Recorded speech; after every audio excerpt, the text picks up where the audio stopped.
Welcome back. Time for more Tales from the Swamp. Today we're going to be reading a book called Effects of the Elder Scrolls. It is widely known among scholars that the Elder Scrolls entail a certain hazard in their very reading. The mechanism of the effects has, at present, been largely unknown. Theories of hidden knowledge and divine retribution were the subject of idle speculation with little investigation. I, Justinius Polonius, have undertaken to thoroughly document the ailments afflicted by the Elder Scrolls on their readers, though a unified theory of how they manifest continues to elude me and remains a subject for future study. I have grouped the effects into 4, finding that the avenue of experience depends largely upon the mind of the reader. If this is unclear, I hope that a proper dichotomy will lay it plain.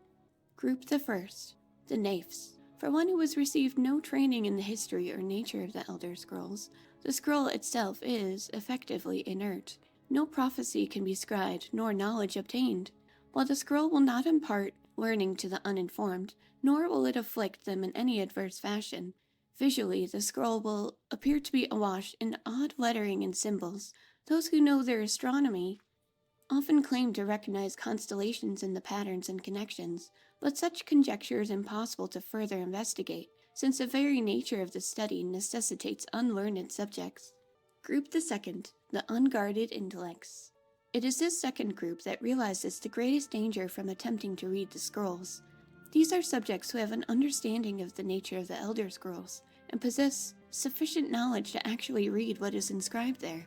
They have not, however, developed adequate discipline to stave off the mind-shattering effect of having a glimpse of the infinity. These unfortunate souls are struck immediately, irrevocably, and completely blind. Such is the price for overreaching one's faculties. It bears mentioning, though, that with the blindness also comes a fragment of that hidden knowledge. Whether the future, the past, or the deep natures of being is dependent on the individual and their place in the greater spheres, but the knowledge does come. Group the third, mediated understanding.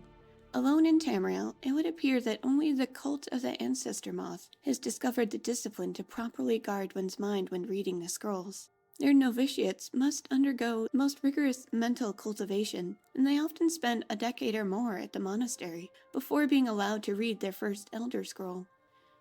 The monks say this is for the initiate's own protection, as they must have witnessed many unguarded intellects among their more eager ranks. With appropriate fortitude, these readers also receive blindness, though at a far lesser magnitude than the unguarded. Their vision fogs slightly, but they retain shape, color, and enough acuity to continue to read mundane texts. The knowledge they gain from the scroll is also tempered somewhat. It requires stages of meditation and reflection to fully appreciate and express what one saw. Group the fourth, illuminated understanding. Between the previous group and this one exists a continuum that has, at present, only been traversed by the monks of the ancestor moth. With continued readings, the monks become gradually more and more blind, but receive greater and more detailed knowledge. As they spend their waking hours pondering the revelations, they also receive a further degree of mental fortitude. There is, for every monk, a day of penultimate reading, when the only knowledge the Elder Scroll imparts is that the monk's next reading shall be his last. For each monk, the penultimate reading comes at a different and unknowable time. Preliminary work has been done to predict the occurrence by charting the severity of an individual monk's blindness, but all who reach these later stages report that the increasing blindness seems to taper with increased readings. Some pose the notion that some other unseen sense is, in fact, continuing to diminish at this upper range, but I shall leave such postulations to philosophers. To prepare for his ultimate reading, a monk typically withdraws to seclusion in order to reflect on a lifetime of revelations and appoint his mind for reception of his last. Upon this final reading, he is forever blinded, as sure as those unguarded ones who race to knowledge. The illuminated one, though, has retained his understanding over a lifetime and typically possesses a more integral notion of what has been revealed to him. It is hoped that this catalogue will prove useful to those who wish to further our mortal understanding of the Elder Scrolls. The moth priests remain aloof about these matters, taking the gradual debilitation that comes with reading as a point of pride. May this serve as a useful starting point for those hoping to take up such study. Dictated to Anstius Mechem, 4th of last seed, in the 126th year of the Second Era. Ooh. Intriguing. You get to read several Elder Scrolls as part of the main quest lines in Skyrim. My favorite is during the Dawnguard DLC, when you get to read a scroll while surrounded by beautiful glowing moths.